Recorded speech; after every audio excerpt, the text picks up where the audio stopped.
US లో doctor గా స్థిరపడాలని అనుకుంటున్నారా? అయితే అతి తక్కువ ఖర్చుతో ఎగ్ప్లస్ తో సాకారం చేసుకోండి.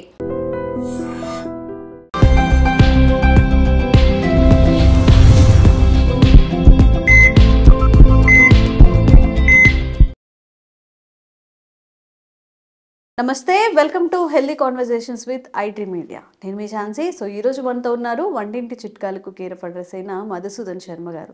సో ఈరోజు మనం పడుకున్నప్పుడు కానీ ఎప్పుడైనా కాసేపు కూర్చున్న పిక్కలు పట్టేసాయి అంటూ ఉంటారు. అంటే కాళ్ళు మనం జరపలేము, చాలా బరువుగా హెవీగా అనిపిస్తూ ఉంటాయి. దీనికి అంటే ఈ సమస్యకు ప్రధాన కారణాలు ఏముంటాయి, దీని నుంచి ఎలా బయటపడాలి, ఈ విషయం గురించి తెలుసుకుందాం. నమస్తే అండి. నమస్తే.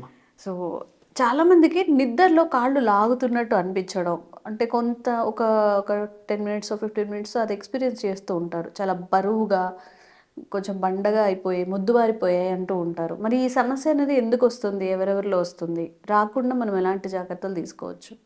సో ఈ కాళ్ళ భాగంలో పిక్కలు పట్టేయడం అంటుంటారు.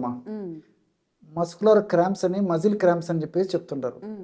కొంతమందికి ఏదో ఒక టైంలో ఈ విధంగా పిక్కలు పట్టేసి కొద్దిసేపు ఉండి తగ్గిపోవడం జరిగితే, కొంతమందికి స్పెసిఫిక్గా రాత్రిపూటనే నిద్రపోయేటప్పుడే పట్టుకుంటుంటాయమ్మా. అవును, దాన్నే నాక్టర్నల్ క్రాంప్స్ అంటారు. నాక్టర్నల్ అంటే రాత్రికి సంబంధించినటువంటి అర్థం. సో రాత్రిపూట పిక్కలు పట్టేస్తాయి కాబట్టి నాక్టర్నల్ క్రాంప్స్ అంటారమ్మా. సో పిల్లల నుంచి పెద్దల వరకు అందరికీ ఈ సమస్య ఉంటుందమ్మా. ముఖ్యంగా పోషకాహార లోపం ఉన్నటువంటి వాళ్ళలో, నిద్ర సరిగ్గా లేనటువంటి వాళ్ళలో, junk food, fast foods, bakery foods, ice creams ఇలాంటి ఫుడ్స్ ఎక్కువ తీసుకునేటువంటి వాళ్ళలో, వెయిట్ ఎక్కువ ఉన్నటువంటి వాళ్ళలో, షుగర్ కంట్రోల్ లేకుండా దీర్ఘకాలం నుంచి ఉన్నటువంటి వాళ్ళలో, ఇతర రక్తనాళాల సమస్యలు ఉన్నటువంటి వాళ్ళలో, కొద్ది శాతం మందిలో ఈ హార్ట్కు సంబంధించినటువంటి సమస్యలు ఉన్నటువంటి వాళ్ళలో, నరాలకు సంబంధించినటువంటి సమస్యలు ఉన్నటువంటి వాళ్ళలో, ఇలాంటి అనేక రకాలైనటువంటి సమస్యలు ఉన్నటువంటి వాళ్ళలో ఈ పిక్కలు పట్టేయడం జరుగుతుంటుందమ్మా. ఇంకొంతమందిలో ఈ యొక్క ప్రేవుల్లో లేదా పొట్టలో లేదా ప్రేవుల్లో నులి పురుగులు ఉంటాయమ్మా. నులి పురుగు ఉన్నటువంటి వాళ్ళలో కూడా పిక్కలు పట్టేయడం అనేటువంటి సమస్య కలుగుతూ ఉంటుంది అనమాట. సో ఈ విధంగా వివిధ రకాలైనటువంటి కారణాల వల్ల ఈ పిక్కలు పట్టేయడం జరుగుతుంటుందమ్మా. దీన్ని క్రాంప్స్ అనేటువంటి పేరుతో సర్వసాధారణంగా పిలుస్తుంటారు అనమాట. సో ఈ పిక్కలు పట్టేసినప్పుడు వాళ్ళు ఒక అడుగు ముందుకు వేయలేరు, తర్వాత పక్కకు తిరగలేరు, కూర్చోవడం కష్టంగా ఉంటుంది. ఒకవేళ పడుకున్నటువంటి వాళ్ళు కూర్చోవడానికి సాధ్యం కాదు. కొంతమంది అయితే భయభ్రాంతకు లోనైపోతారమ్మా. ఇదే పట్టేస్తున్నాం, నేను నడవలేను అని చెప్పేసి కూడా భయపడుతుంటారు అనమాట. కానీ అది కొద్దిసేపు అలా ఉండేసేసి మళ్ళీ తగ్గిపోతుంటుందమ్మా జనరల్గా. సో దీనికి సంబంధించి రకరకాల ప్రయత్నాలు చేస్తుంటారు. కొంతమందిలో కొంతవరకు సత్ఫలితాలు కలిగితే, కొంతమందికి ఆశించినటువంటి ఫలితాలు కూడా కలగమ్మా. పాపం సడన్గా మెలకు వచ్చేస్తుంది. ముఖ్యంగా రాత్రిపూట బాగా నిద్రపోతుంటారమ్మా, సడన్గా మెలకు వచ్చేస్తుంది ఈ నొప్పులతో. సో ఈ పిక్క నొప్పి తగ్గిన తర్వాత కూడా మళ్ళీ నిద్ర పట్టదు, చాలా అవస్థపడుతుంటారు. కొంతమందికి ఏదో రాత్రి నిద్రపోయేటప్పుడు ఒకసారి పిక్క నొప్పి పట్టేయడం జరిగి మళ్ళీ అది సెట్ అయిపోతే, కొంతమందికి ఉదయం లేచే లోపల 2-3 సార్లు పట్టేస్తూ ఉంటుంది. అట్లే మధ్యాహ్నం పూట నిద్రపోయేటప్పుడు కూడా కొంతమందికి పట్టేస్తూ ఉంటుందమ్మా. మెలకు వచ్చేస్తే నిద్ర పట్టదు.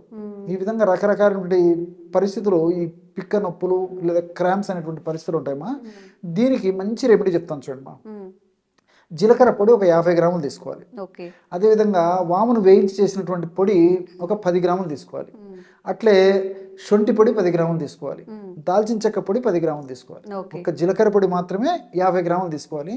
వాము, శొంఠి, దాల్చిన చెక్క ఇవి ఒక్కొక్కటి 10 గ్రాములు తీసుకుంటే సరిపోతుందమ్మా. ఈ 4 పదార్థాలు కలపడం వల్ల ఔషధం వచ్చేసి 80 గ్రాముల ఔషధం తయారవుతుంది. ఈ 80 గ్రాముల ఔషధాన్ని ఒక గాజు సీసాలో నిల్వ ఉంచుకొని రోజు ఉదయం ఒకసారి, సాయంత్రం ఒకసారి అమ్మా. భోజనం ముందు కానీ భోజనం తర్వాత కానీ ఎప్పుడు వీలైతే అప్పుడమ్మా. దానికి నిర్దిష్టమైనటువంటి సమయం కూడా లేదు. రోజు 2 సార్లు, అంటే ఒక్క డోస్కి మరొక డోస్కి మధ్యలో వ్యవధి కనీసం 7 గంటల సేపు గ్యాప్ ఉంటే సరిపోతుందమ్మా. సో ఉదాహరణకి ఉదయం పూట 7 గంటలకు తీసుకున్నారు అనుకోండి. సో 7 గంటలు మినహాయించి, అంటే 7, 3, 10, 12, 2, 3 తర్వాత ఎప్పుడైనా తీసుకోవచ్చు. అంటే మినిమం ఒక డోస్కి మరొక డోస్కి మినిమం 7 గంటలు వ్యవధి ఉండాలి. ఎలాగైనా తీసుకోవచ్చు అమ్మా. సో కాస్త తేనెతైన తీసుకోవచ్చు, లేకపోతే కాస్త నీళ్ళలో కలిపైన తీసుకోవచ్చు. ఎలాగైనా ఈ యొక్క ఔషధాన్ని తీసుకోవచ్చు అనమాట. సో ఔషధం కూడా జస్ట్ ఒక 2 గ్రామ్స్ పౌడర్ అమ్మా. 2 గ్రామ్స్ పౌడర్ తగినంత తేనెతో కానీ కాస్త నీళ్ళలో కలుపుకొని తీసుకోవచ్చు. లేదంటే కాస్త పొడి నోట్లో వేసేసుకుని నీళ్ళని తాగేసేయచ్చు అమ్మా. ఇవన్నీ మనం ఇంట్లో వాడేటువంటి ఆహార పదార్థాలే కాబట్టి అలాగైనా వాడచ్చు అమ్మా. ఏ ప్రాబ్లం అయితే ఏం లేదు. సో మజ్జిగతైన తీసుకోవచ్చు అమ్మా. దీన్ని ఎలాగైనా తీసుకోవచ్చు. ఈ విధంగా క్రమం తప్పకుండా రోజు 2 సార్లు ఈ యొక్క ఔషధాన్ని ఈ పద్ధతిలో వాడుకోవడం వల్ల మరి ఆ మరి ఆ పిక్కల భాగంలో కండరాలకు బ్లడ్ సర్క్యులేషన్ బాగా జరిగేసేసి కండరాల్లో ఉన్నటువంటి ఆ యొక్క చెడు పదార్థం ఏదైతే ఉందో, ఏదైతే ఇబ్బంది పెడుతుందో ఆ పదార్థాన్ని తొలగించేందుకు ఈ యొక్క ఆహార ఔషధాలు చాలా చక్కగా ఉపయోగపడతాయమ్మా. అంతేకాకుండా ఈ ఔషధాల యొక్క మరొక ప్రత్యేకత ఏంటంటే ఆ పిక్కల భాగానికి రక్త సరఫరాను బాగా సప్లై చేస్తాయి. అదేవిధంగా పిక్కల భాగానికి ఆక్సిజన్ సప్లై కూడా బాగా చేస్తాయమ్మా. ఎప్పుడైతే పిక్కల భాగంలో ఉన్న మజిల్కి ఆక్సిజన్ సప్లై జరిగి అదేవిధంగా రక్త సరఫరా బాగా జరిగితే మంచి పోషకాంశాలు ఉంటాయి. ఎప్పుడైతే మంచి పోషకాంశాలు అంది ఆక్సిజన్ సరఫరా జరుగుతుందో అప్పుడు ఆ మజిల్ రిలాక్స్ అయిపోతుంది. మజిల్ కన్స్ట్రక్షన్ ఉన్నటువంటి దశ రిలాక్స్ అయిపోతుంది. ఎప్పుడైతే మజిల్ రిలాక్స్ అయిపోతుందో మజిల్ ఆ కంట్రాక్షన్ నుంచి రిలాక్స్ దశలోకి పోయేసరికి మనకు నొప్పి తగ్గిపోతుంది అనమాట. కంఫర్టబిలిటీ వచ్చేస్తుంది. ఈ విధంగా రెగ్యులర్గా వాడుకోవడం వల్ల అన్ని మనకు సైడ్ బెనిఫిట్స్ ఉంటాయి కానీ ఎలాంటి సైడ్ ఎఫెక్ట్స్ ఉండవమ్మా. దీర్ఘకాలం పాటు కూడా వాడుకోవచ్చు. ఇంకోటి ఏంటంటే కొన్నాళ్ళ పాటు ఈ యొక్క ఔషధాన్ని ఈ పద్ధతిలో వాడిన తర్వాత కంఫర్టబిలిటీ వచ్చేసి రిలీఫ్ వచ్చేసి నాకు బాగుంది అనిపించిన తర్వాత మరి రోజు ఒక్కసారి వాడుకుంటే సరిపోతుంది, ఉదయం కానీ సాయంత్రం కానీ. Okay okay. సో చాలా మందికి ఏంటంటే ఇంత బిజీ లైఫ్లో ఇవన్నీ మేము ఎక్కడ తయారు చేసుకోవాలని అడుగుతూ ఉంటారు కదా, మరి బయట ఏదైనా ఆయుర్వేదిక్ స్టోర్లో ఇన్స్టాంట్గా దొరికేవి ఏమైనా ఉన్నాయా దీనికోసం? ఉన్నాయమ్మా, చాలా ఉన్నాయమ్మా. సో వాటికి సంబంధించి కూడా నేను చెప్తాను చూడమ్మా. మార్కెట్లో విషముష్టి తైలం అని చెప్పేసి దొరుకుతుందమ్మా. విషముష్టి, విషగర్భ తైలం అని కూడా అంటారు దాన్ని. కొన్ని కంపెనీ వాళ్ళు విషగర్భ తైలం అనే పేరుతో అమ్ముతారు, కొన్ని కంపెనీ వాళ్ళు విషముష్టి తైలం అనేటువంటి పేరుతో అమ్ముతారమ్మా. ఏదైనా పర్లేదు, విషముష్టి తైలం ఆర్ విషగర్భ తైలం. సో ఆ తైలాన్ని తెచ్చుకొని రోజు ఒక్కసారి తగినంత తైలాన్ని వీలైతే కాస్త గోరువెచ్చగా చేసేసి ఆ పిక్కల భాగంలో రబ్ చేస్తుండాలమ్మా. అలా వీలు కాని పక్షంలో అలాగే ఆ తైలాన్ని పిక్కల భాగంలో అప్లై చేసేసి 1 నిమిషం 2 నిమిషాలు సున్నితంగా మర్దన చేస్తుంటే సరిపోతుందమ్మా. సో ఇంటర్నల్గా వచ్చేసేసి కడుపులోకి వచ్చేసి మనకు ద్రాక్షారిష్ట అనేటువంటి ఔషధం దొరుకుతుందమ్మా. ద్రాక్షారిష్ట ద్రాక్షతో తయారు చేస్తారు, లిక్విడ్ ఫామ్ లో దొరుకుతుంది. అదేవిధంగా అశ్వగంధారిష్ట, ఇది కూడా అశ్వగంధ అనేటువంటి మూలికను ప్రధానంగా ఉపయోగించి తయారు చేస్తారు. ఇది కూడా లిక్విడ్ ఫామ్ లో దొరుకుతుందమ్మా. ఈ 2 ద్రాక్షారిష్ట అశ్వగంధారిష్ట తెచ్చుకొని ఆహారం తర్వాత ఉదయం ఒకసారి, ఆహారం తర్వాత రాత్రి ఒకసారి ఒక 5 నిమిషాలు లేదా 10 నిమిషాలు ఆగిన తర్వాత 10 ml ద్రాక్షారిష్ట, 10 ml అశ్వగంధారిష్ట. సో 20 ml అయింది కదమ్మా, 20 ml నీళ్లు కలపాలి. సో 10 ml ద్రాక్షారిష్ట, 10 ml అశ్వగంధారిష్ట ఒక గ్లాసులో తీసుకొని 20 ml నీళ్లు కలిపేసి ఒక ప్రమాణంగా సేవించాలి. ఈ విధంగా ఉదయం లేదా మధ్యాహ్నం ఆహారం తర్వాత తీసుకోవాలి, రాత్రిపూట కూడా ఈ విధంగా తీసుకోవాలమ్మా. ఈ విధంగా క్రమం తప్పకుండా ఈ యొక్క ఔషధాన్ని వాడినప్పటికీ ఆశించినటువంటి ఫలితాలు చాలా త్వరగా శీఘ్రంగా సత్వరమే కలిగేందుకు అవకాశం ఏర్పడుతుంది.